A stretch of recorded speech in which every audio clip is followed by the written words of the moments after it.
Yeah, obviously, you win or you learn, and we're doing some learning right now, learning about ourselves and learning what we're made of. Ball State was a good football team. I thought we showed some progress during that game.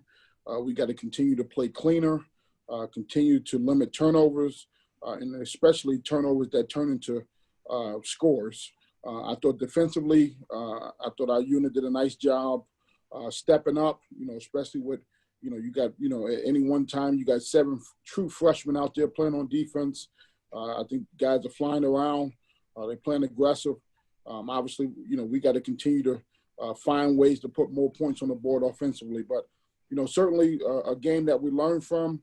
I think this 10-day break gave us a time to, number one, self-evaluate, look at some of the things we've done over the first 3 weeks, look at some ways that we can continue to be better and improve, add some wrinkles that we feel will help us, have a chance to get us over the hump. Western Michigan is a good football team, very dynamic offensively and defensively and on special teams. So they have guys that can change plays and change the game. And we got to make sure that, we be very sound in everything that we do in all 3 phases. Okay, so we'll get ready to start taking questions from everyone here in the Zoom call. If you could please raise your hand or write in the chat, raise your hand. And if you could remain muted until I unmute you and call on you, I'd really appreciate that. First up, we have Ethan Wiles. Should be open. Go ahead, Ethan. Hey, Coach. You just talked about Western Michigan's offense. Really good quarterback, really good receiver. In your opinion, what is the key to shutting down a really good offense on Saturday? Well, I think, we have to try to minimize the explosive plays as best as possible. They can throw a 10-yard route and go 80 yards. So, we have to make sure we have, great eye discipline. They do a great job, with the RPO game as far as trying to get you to commit to the run and then throw it behind you. But we got to play a very team game on defense and make sure we're fitted right in the run game. And then obviously we got enough eyes in the passing game as well. And then obviously first 3 games, the offense is not where you want it to be. Pretty obvious there. What kind of changes, those wrinkles that you said you've had to fix, have you looked at throughout the 10 days? Yeah, I think we got to keep, finding ways to get our playmakers the ball and where they can have chances to be in a one-on-one situation. And I think, last week we started doing that more. I think we got certain plays that we want to make sure that we call and, get the ball in those guys' hands. Tyrese Ritchie is doing a nice job. Trayvon is doing a nice job. So we got some guys that have the ability to create big plays and explosive plays, but we got to make it a priority to get them involved early and see what they can do. Thank you, Coach. Good luck Saturday. Thank you. Eddie Carifio, you should be unmuted. Hey, Coach. What have you seen out of the quarterback this year? As a young guy, I know he started a couple years ago, but he's still like 4 or 5 games. He's still only a sophomore, though. He's got like one of the top 5 QBRs in the country right now. What have you seen out of him, and what are you going to have to do to keep them from getting those big plays like that? Yeah, he obviously has a very strong arm. He's very accurate as well. So when you put those 2 things in place, and you look at their receivers. He can make throws all over the field that most people can't make. And I think that's, one thing that's been able to, he can throw from the left hash to the far side of the field. So we're going to have to be ready to defend the whole field. We got to, mix up coverages and, try to, get him guessing a little bit because when he's comfortable and he's on rhythm, he's a very dangerous passer. And they do a nice job building the offense around him. What do you think you're going to have to do to be successful in stopping them or slowing them down? Well, I think obviously, stopping the run becomes a priority. Try to make them one-dimensional. And then obviously, we got to tackle the ball in the passing game. I mean, you can't, number 1 is a guy that can go the distance. Number 24 is a great player. Not overly big guys, but guys that can break tackles, guys that's very dynamic when the ball is in their hands. So, we have to tackle on the back end and limit those explosive plays to give ourselves a chance. How would you say the secondary has done with that so far this year? I think our secondary is holding up pretty well. I mean, obviously we've given up a couple big plays, but, when you look at the totality of it all and how much stress they're under all the time, I think they've done a nice job coming up. They came up, for the majority of the game last week and tackled the receivers. And then, in the third quarter, they gave up a big one. I think they handle it well. We got some other young guys that's getting back healthy. Eric Rogers is a young man that we want to try to be able to play because we think he has some great coverage ability and he has some length. So, he was out for an injury. He's back healthy now and certainly a guy we want to get in the mix.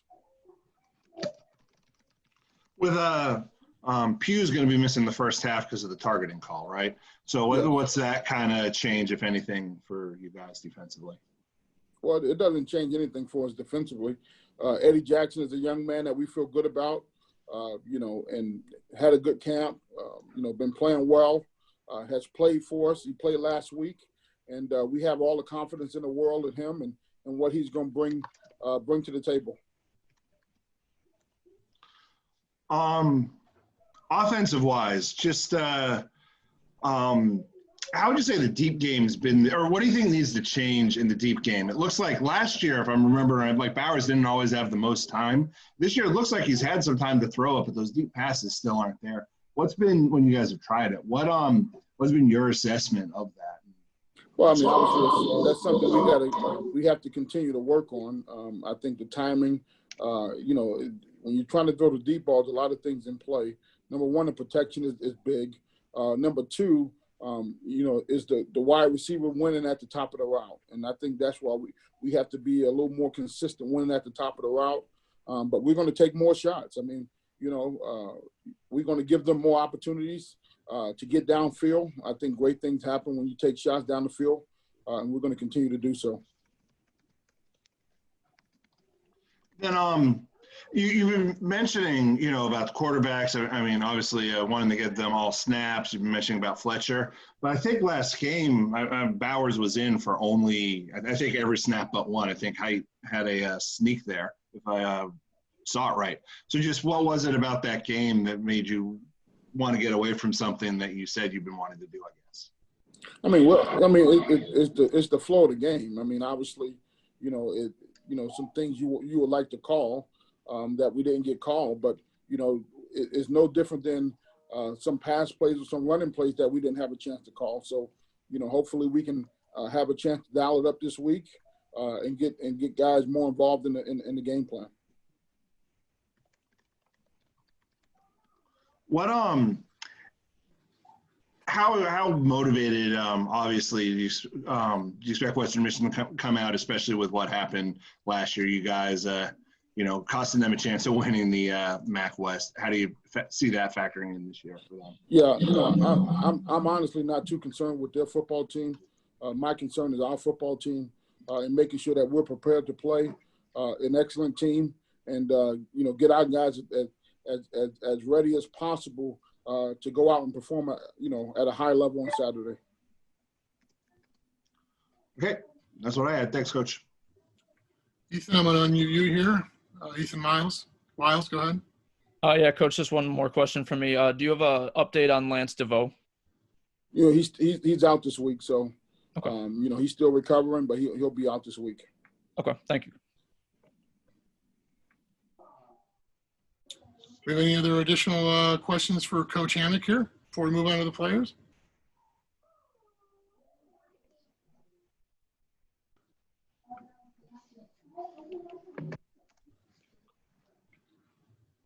All right. With that, Coach, thank you very much. We're going to move on to our safety, Devin Lafayette. Spotlight here really quick. Okay, I think we got a question from Andy Garcia. Let me unmute you really quick. Go ahead, Andy. You should be unmuted. Devin, it's one thing to be in a defense like yours where you're the one guy who's new to the defense, right? You come into a squad that's got some veterans to it, but with your defense right now, all you guys are so young. You all are learning with the game experience. How has it been not just to learn by yourself out there with game experience, but also have buddies out there like you all are learning how to learn and win as a team? Well, honestly, it's been fun being able to grow with other players that's in the same area as you. You know, most of us being freshmen, we're able to just come out there, have fun, play ball with the rest of our teammates. Are you surprised at how well you've played so far? Has the D1 level, has it been as fast as you thought it would? What has been some things that have been surprising to you so far? Yeah, the speed is definitely a change, but one thing that comes with that, you have to gain confidence, and that's something I picked up between each game. So that's why I was able to play so good last game. Mindset when you've gone against some guys at Ball State, Central Michigan, Buffalo, all good receivers, all big-time players. What's the mindset for you guys, because you're getting ready for another one with Western Michigan? What's the mindset when you know they're going to attack us every play? We've got to be out there and be ready. Basically, you just got to have that. Well, we talked about a killer instinct this week at practice. So basically, you just want to have that killer instinct. You want to be a dog, make sure your eyes right, just limit the mistakes, and you'll be good. The turnover chain. Do you like it? You like this dog bone? Is this something you like? Is it? What's the thought about this dog bone chain? Yeah, it's not. I'm waiting on my turn to put it on, honestly. I'm waiting on my turn. Thanks, Dan. All right, Eddie Griffith, we got your lineman muted. Eddie Griffith from the Daily Chronicle. Hey, Devin, going up against a quarterback like this, what have you seen out of him? What are you guys going to have to accomplish to keep them from getting the big numbers they've had all year? Well, we honestly just got to minimize him throwing it to his receivers for explosive plays because basically his receiver core is returning, so he still has his key targets. So we just want to limit him from honestly getting his quick throws out that could turn into big plays. That's what I had. Thank you. Ethan Wiles, you should be unmuted right now. Hey, Devin, obviously a freshman coming in here. What are some expectations or some goals for yourself, not just for the rest of the season, but really going forward at your time here at NIU? One thing I'm really trying to focus on is being a leader because coming in, they're looking for me to be a leader in this program. So I have to step up, whether it have to be lead seniors, people way older than me, it don't matter. I just got to take on that leadership quality. All right, thank you. Do we have any more questions here for Devin?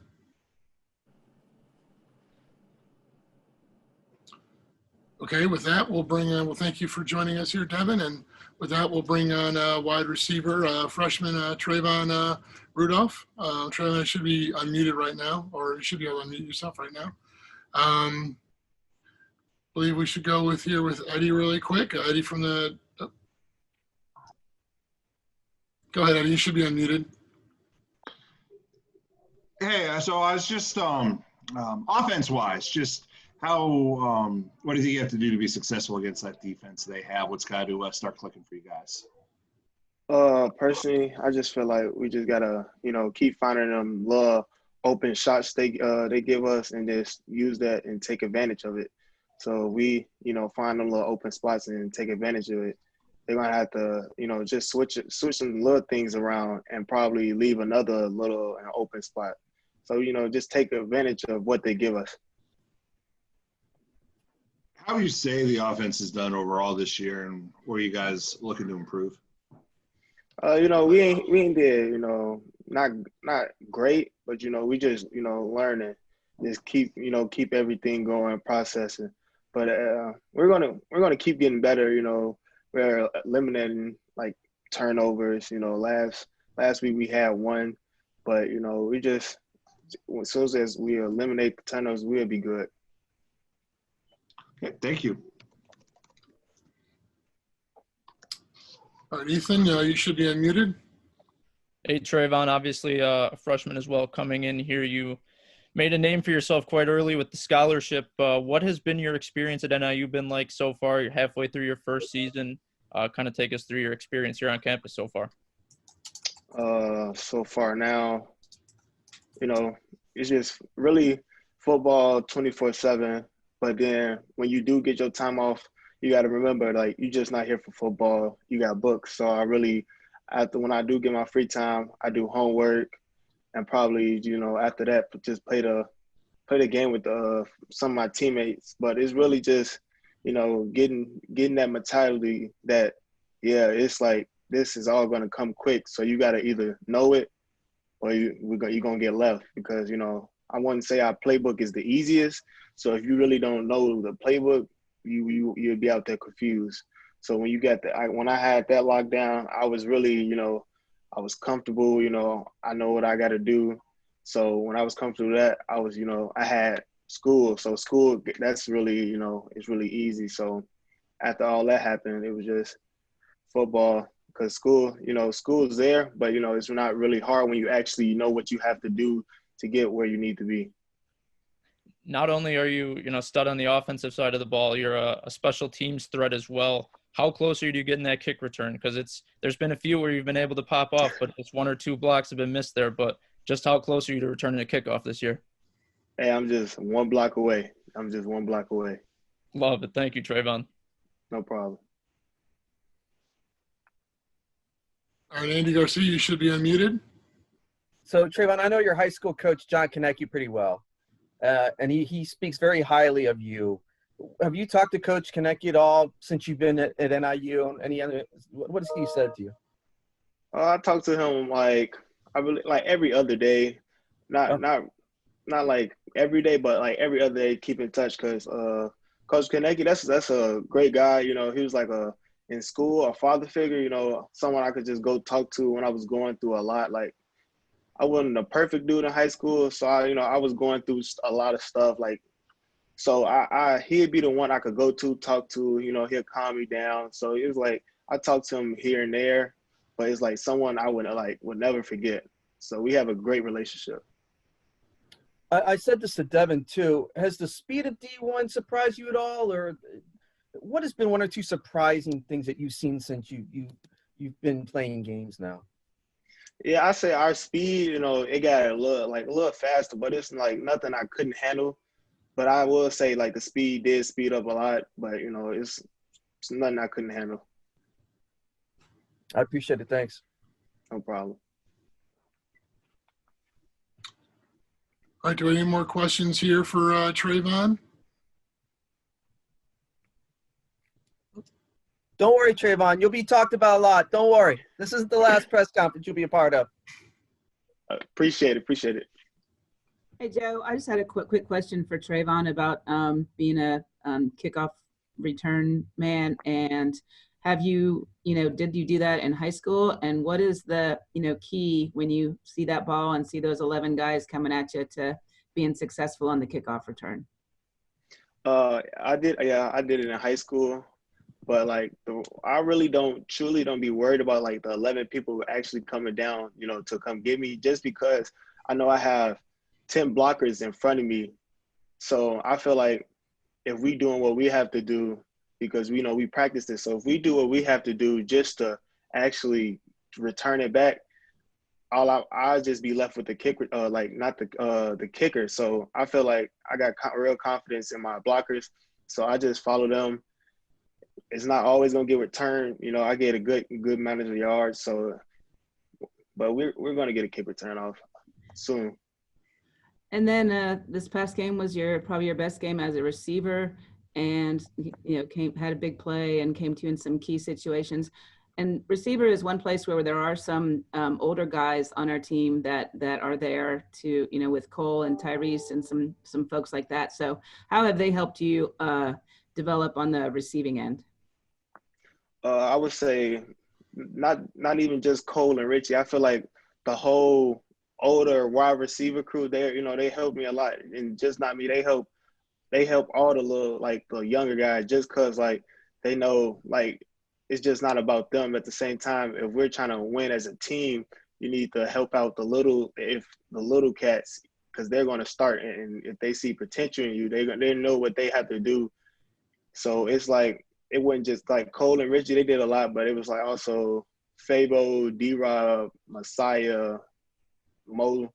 they all did a whole bunch to help me out too at the wide receiver crew. Great. Thank you. No problem.